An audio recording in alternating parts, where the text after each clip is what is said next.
گرامی داشت نام نیکی باباجان غفورов مکتب بزرگی تربیت خودآگاهی و خودشناسی تاریخی و افتخار ملی می باشد.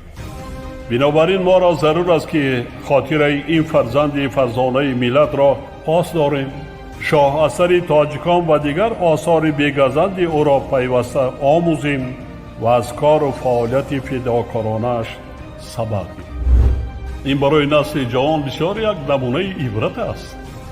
من نسبت باباجان غفورов یک شخص فدایی نسبت به ملت تاجیک را می‌بینم.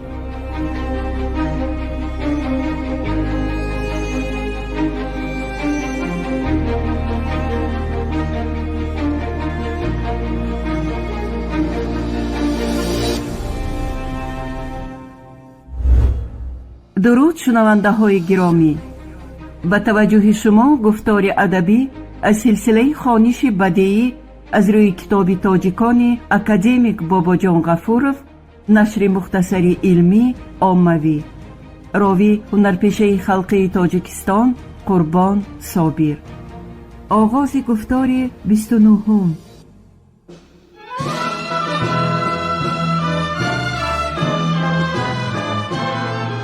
باباجان غفورov، تاجیکان. تاریخ قدیمترین، قدیم، عصر میانه و دوره نو. شرح و توضیح مختصری علمی و عاموی. صنعت.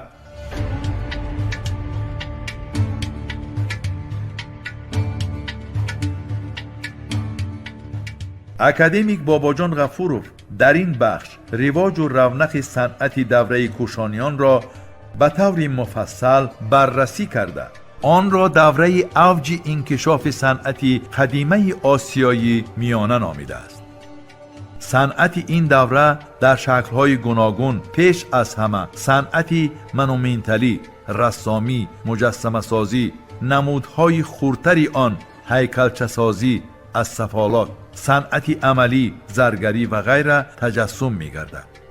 صنعت نشان دهنده ذکاوت و فضیلت اوستایان آسیایی میانه بوده، افشا کننده مناسبت و رابطه با کشورهای همسایه می باشد. آثار تاریخی صنعت این دوره آسیایی میانه دارای اهمیت جهانی و همچون افاده کننده نظری نو به جنبه‌های فرهنگی بدیعی مردمی شرق می باشد. یکی از مشهورترین صنعت این دوره صنعت قندهار یا گندهری، مجسمه سازی و نقش و آبرزهای برجسته بدیعی می باشد. صنعت گندهری ترکیبی حیرت انگیزی عنعنه‌های صنعت محلی و ایلینی رومی بوده.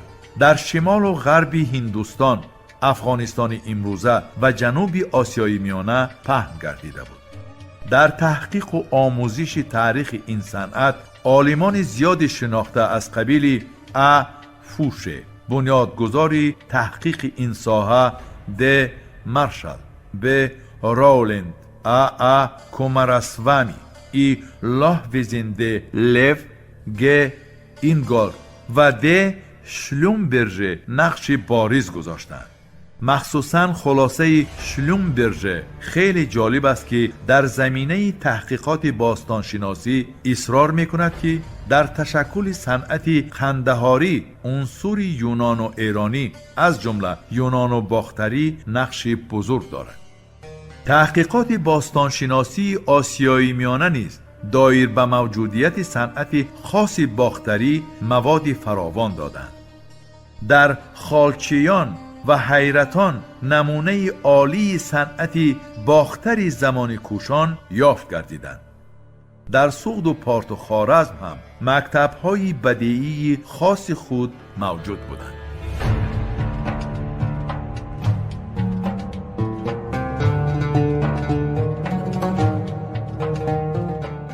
باب پنجم، ساخت اجتماعی و اقتصادی آسیای میانه قدیم. یکم، هیستوریوگرافیای مسئله های فرمته اجتماعی و اقتصادی غلامداری آسیای میانه قدیم.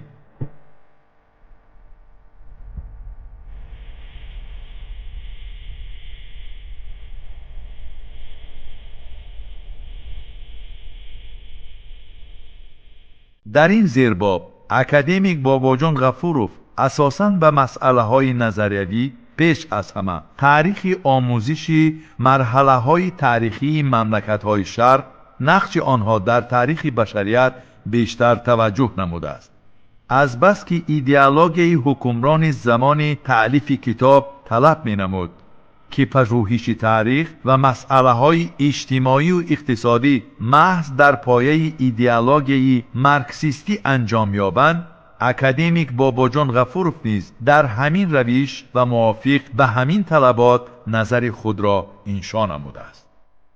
اولا غفوروف نظر عالمان کشورهای غرب به اصطلاح عالمان بورژوازی را به تاریخ دولت‌های شرق و نقش و مقام آنها زیر تازیانه تنقید گرفته آن را بی اساس و غیر علمی می نامد.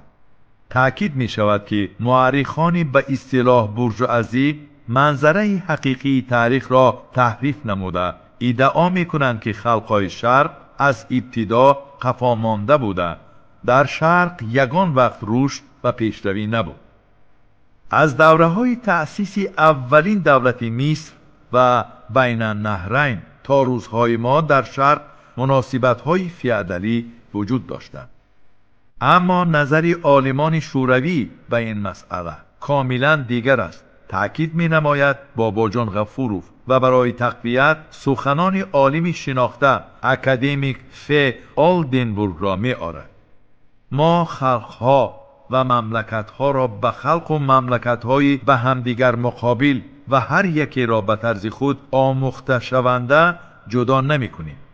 زیرا شرق با حقوق برابر با غرب به اتفاق ما داخل شد و ما غرب را با کدام متدولوژی مارکسیستی می آموخته باشیم، شرق را هم با همان متدولوژی تحقیق می کنیم. مسئله دیگری مورد بحث عالمان خارجی و شوروی این مسئله جای داشتن و یا نداشتن فرمانچه‌های اجتماعی و اقتصادی در شرق، تقسیمات جامعه به صنف‌ها و مبارزه صنفی بود. اکادمیک باباجان غفوروف که خود در پایه ایدئولوژی مارکسیستی می ایستاد، موقع مکتب مارکسیستی شوروی را جانبداری می نماید. سالهای 30 عصر گذشته شرقشناس شناخته و ستروو واسیلی واسیلیویچ 1889 1965 شرقشناس مارکسیستی شناخته شوروی، اساسگذار مکتب شوروی مورخان محققان شرق قدیم اکادمیک. و چنین خلاصه آمد که دولت‌های شرق قدیم جمعیت‌های نوعی نهایت ساده ترینی غلامداری بودند. این نقطه نظر او را یک گروه عالمان شناخته کاملا رد نمودند، ولی گروه دیگر آن را جانبداری نمودند. پس از او تالستوف سرگئی پاولویچ 1907 1976 مورخ، مردم شناس، باستان شناس شوروی، محقق تاریخ خلق‌های آسیای میانه، کشاف تمدن خوارزمی قدیم. به مسئله های پیدایش و ترقی فیودالیسم توجه نموده در معروضه‌اش آید به گنسیس فیودالیسم در جمعیت‌های کوچمنچی چاروادار بسیار نکته ها را اساسناک نمود. مهمترین نکته آن رابطه زیست داشتن کوچمنچیان و زراعتکاران مقیمی می باشد. اما خلاصه و پیشنهاد تالستوف را نه همه عالمان قبول نمودند، از جمله عالم شناخته A.N. برنشتام الکساندر نتانویچ 1910 1956 باستانشناس و شرقشناس شناخته شوروی، دکتر علم‌های تاریخ، پروفسور، محقق آثار عهد باستان هفت‌رود، تیانشان، پامیر و فرغانه. سال 1933 پیشنهاد کرد که قسم زیادی آسیا از جمله آسیای میانه هم جامعه غلامداری را از سر نگذرانیده از کمونیسم ابتدایی یعنی جامعه ابتدایی به جمعیت فیودالی گذاشتند. پس از 2 سال ام. ماسون دعوا نمود که پس از عصر 8 میلادی در آسیای میانه علاقه زوال مناسبت‌های کهنه فیودالی سر شد. اما ناوابسته به گوناگونی اندیشه ها تدریجاً در صحیفه های نشریه های علمی و علمی عاموی عقیده خلق های آسیای میانه دوره غلامداری را از سر گذرانیدند موقع پیدا می نماید. باستانشناس تالستاف سال 1938 باز به این مسئله برگشته باری نخست به شکل مفصل ساخت غلامداری آسیای میانه را تصویر می نماید. محتوای اندیشه های این عالم را می توان در چند نکته بیان نمود. اعیان و اشراف سعودی در عرفه هجوم عرب ها بعض خاصیت جامعه غلامداری را افاده می کردند و آنها اساساً به دسته نظامیان و یا مسلح تکیه می نمودند. تمدن قدیمی واحه‌های آسیای میانه سیمای خاصی شهری داشت. کوچمنچیان و زراعتکاران با همدیگر رابطه زیچ داشتند. غلامداری هم در بین اهالی مقیمی و هم کوچمنچی معمول بود. مهنت غلامان مخصوصاً در ساختمان شبکه آبیاری به طور وسیع استفاده می‌گردید. از این نکته ها نه همه‌اش مورد اعتراف عالمان قرار گرفت. مخصوصاً اندیشه استفاده وسیع مهنت غلامان در ساختمان شبکه‌های آبیاری. باباجان غفوروف با تحلیل وسیع سرچشمه ها و مترک های باستانشناسی نه چندان درست بودن این نکته را اثبات نموده، اشتراک وسیع آدمان آزاد را در ساختمان های انشاءات گوناگون آبیاری اثبات می نماید. از طرف دیگر مرتبه کانال کابان در شرق قدیم نهایت بلند بود. کشفیات باستانشناسی و پژوهش‌های مورخان شوروی سالهای 40 و 60 عقیده‌ای در تاریخ آسیای میانه انکشاف یافتن ساخت غلامداری را عمیق و عمیق نموده، مسئله‌های تاریخ سیاسی، رشد قوه‌های استحصال کننده، معاملات پولی، فرهنگ و دیگر جهت‌های آن ساخت را مفصل تحقیق نمودند. برابر این خصوصیت ساخت غلامداری آسیای میانه را معین نموده، مرحله‌های اساسی ترقیات آن را مقرر نمودند. همینطور در علم شوروی عقیده‌ای در آسیای میانه قدیم حکمران بودن ساخت غلامداری پایدار گردید. واقعاً تحقیق مجموعی موادهای موجوده تاریخی نه تنها موجود بودن ساخت غلامداری در آسیای میانه بلکه دارای خصوصیت‌های خاص بودن آن را نیز تصدیق می‌نمایند. اکادمیک غفوروف تأکید می‌نمایند که این مسئله هنوز در نشر یکمی تاریخ خلق تاجیک مسکو 1949 و نشرهای میم بعده آن جلد یکم اثری دست جمعانه تاریخ خلق تاجیک مسکو 1963 به طور مفصل شرح خود را یافته بودند. بعضی خصوصیت‌های اصولی ساخت جمعیتی آسیای میانه قدیم در این کتاب‌ها تأکیداً بیان شده با مدرک تاریخی، اجتماعی و اقتصادی مملکت‌های همجوار شرق مقایسه گردیدند. هنوز سالهای 20 30 عصر گذشته در علم شوروی اطراف مسئله طرز آسیایی استحصالات مباحثه کلان آغاز یافت که بعداً سالهای 60 همان عصر باز اوج گرفت و دایر به آن کتاب و مجموعه های زیادی هم چاپ شد. در بسیار حالتها مؤلفان سخنان اساسگزاران مارکسیسم کارل مارکس و فریدریخ انگلز بعضاً وی لنین را به اساس گرفته موجود بودن چنین طرز استحصالات را تصدیق می نمایند. اما مباحثه های آخران نشان دادند که ساخت غلامداری گویا چنان جمعیتی باشد که در آن اکثریت استحصال کنندگان به واسطه باید غلامان باشند که این عقیده مطلقا بی اساس و بی پایه است. تاریخ از این گونه جامعه ها خبر ندارد. غلامان بخشی کمتری اهالی را تشکیل می دادند و افزای آنها نهایت گوناگون بود.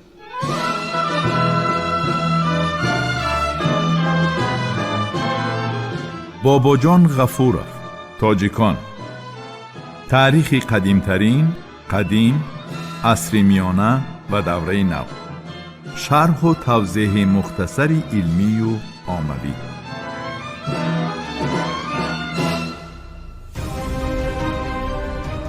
شنونده های گرامی، شما گفتار ادبی را از سلسله خوانش بدیعی از روی کتاب تاجیکان اکادمیک باباجان غفورов، نشر مختصری علمی عاموی را در قرائت هنرپیشه خلقی تاجیکستان قربان صابر شنیدید. محرر سیدزاده عابدجان، کارگردان عبدالمنان رحمان.